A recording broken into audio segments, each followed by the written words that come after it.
सब लोग शांत हो जाओ, नए टीचर आ चुके हैं। इस टीचर को परेशान करके हम अपने स्कूल से हमेशा के लिए निकाल देंगे। अरे मुझे लगा था कि ऊपर से पानी गिरेगा, लेकिन मैं तो बच गया। यहाँ तक कि क्लास भी पूरा साफ है और ना ही एक भी केले के छिलके गिरे हैं। आप यहाँ नए आए हैं इसलिए ऐसा बात कर रहे हैं। मैं आप सभी बच्चों को यही कहूँगा कि टीचर की इज्जत करना सीखो। लेकिन ये स्टूल पर गम किसने लगाया? ये हमारा स्वागत करने का तरीका है, तो कैसा लगा आपको ये क्लास? इन बच्चों को मुझे ही सुधारना होगा। तानिया, अगर तुम्हें भूख लगी है तो कुछ नाश्ता कर लो, लेकिन ऐसे बैठकर खाना सही नहीं है। ये किस बेवकूफ ने मेरे खाने में टेबल टेनिस की गेंद डाल दी? टेबल टेनिस से मुझे याद आया, सभी बच्चे सुनो, मैं आप लोगों को कल टेबल टेनिस खेलने लेकर जाऊंगा। टेबल टेनिस खेलने के लिए हम टीचर की सारी बातें मानते हैं। मिस्टर गोपाल, आपकी क्लास पढ़ने में बहुत कमजोर है और आप उनका गेम में समय बर्बाद कर रहे हैं। लेकिन ऐसा करने से ही वो पढ़ाई पर ध्यान देते हैं। मुझसे ये बर्दाश्त नहीं होगा,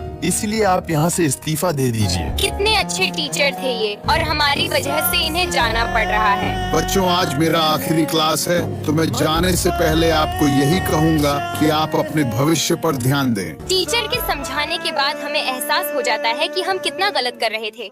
तुम्हें शर्म आनी चाहिए कि तुम लोग स्टूडेंट होकर सुबह में इतनी देर से उठते हो। आज प्रिंसिपल सर सबको डांट रहे होते हैं और तभी मैं गेट से कूदकर नीचे आ जाती हूँ। काव्या, तुम अब एक टीचर बन चुकी हो और आज पहले दिन ही तुम इतनी देरी से आ रही हो। प्रिंसिपल सर, इस बार मुझे माफ कर दीजिए, अगली बार मैं टाइम से आऊंगी। तुम्हें आज से क्लास नंबर 13 को पढ़ाना है, जहाँ के बच्चे पढ़ने में बहुत कमजोर हैं। आप चिंता मत कीजिए, क्योंकि मैं उन बच्चों को पढ़ाई में तेज कर दूंगी। इस क्लास में कौन अंडे की नूडल्स खा रहा है? पूरे क्लास में तुम लोगों ने बदबू फैला दी है। टीचर, हम में से कोई भी नूडल्स नहीं खा रहा है। अगर तुम लोग नहीं खा रहे हो तो फिर और कौन खा सकता है? राहुल सर, नूडल्स मैं खा रही हूँ क्योंकि मुझे बहुत जोर से भूख लगी थी। प्रिंसिपल सर, काव्या टीचर बनने के लायक नहीं है, इसलिए आप उसे अभी तुरंत निकाल दीजिए। उसके वजह से पूरे स्कूल का माहौल खराब हो गया है। ऐसा बोलने से पहले आप लोग ये देखिए। ये कैसे हो सकता है? काव्या की क्लास के बच्चे